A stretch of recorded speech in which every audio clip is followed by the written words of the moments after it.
And notice up here, there were two ways you could find the sale price. You could find the markdown, multiply to find the markdown, subtract that from the original price to find your sale price. In this example, I'm going to be doing the other way, which is you take the percent you pay. So let's say you get 20% off. That means you're paying 80% because there's a total of 100%, right? If you get 25% off, then you're paying 75%. So rather than do two steps, we do the easy step first and do the percent we're paying and multiply that by the regular price.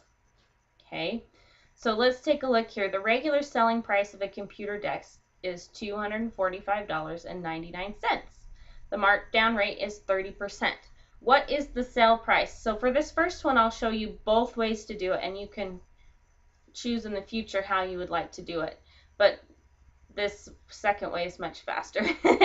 So one way you could do it is find first what's the discount, what's the markdown, and you could take the 30% times that original price of $245.99, and that would tell you you get $73.80 off. And then you could go, well, if I get that much off, then my price would be the regular price of $245.99 minus $73.80.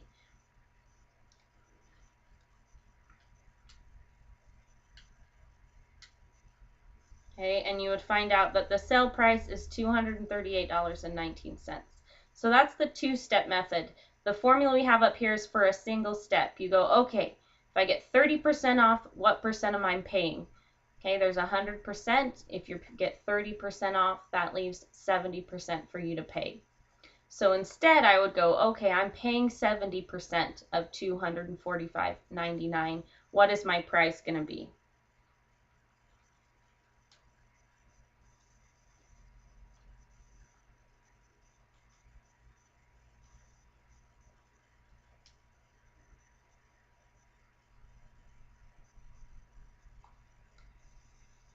And I get $172.19, which means over here I subtracted wrong. That can't even be possible. Sorry about that. $245.99 minus $73.80 is $172.19. That alone is a reason not to do the long method. Okay, so there are two options to do these. You can find the markdown and then subtract from the original price, as long as you subtract correctly. Okay, or you can just say, instead of doing the markdown percent, say what percent am I paying, multiply that by the original price, and you'll have your sale price right off. So you can choose which way you would like to do it. Which way do you guys think looks best, the first way or the second way? But I'll let you make that choice for yourself, but I always like the second way because it's less work.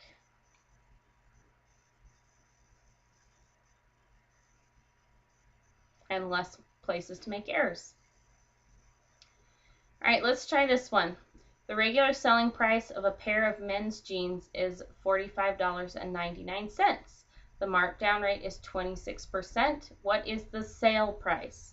Again, you can use this formula up here. The sale price is the percent you paid times the regular price.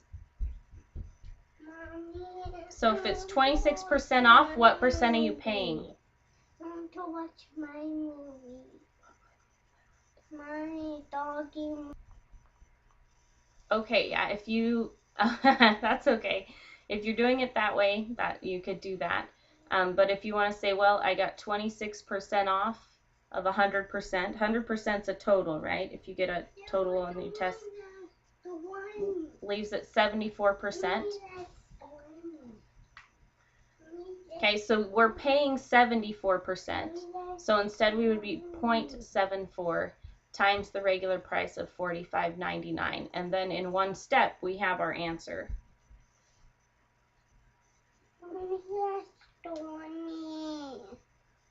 Correct, $34.03.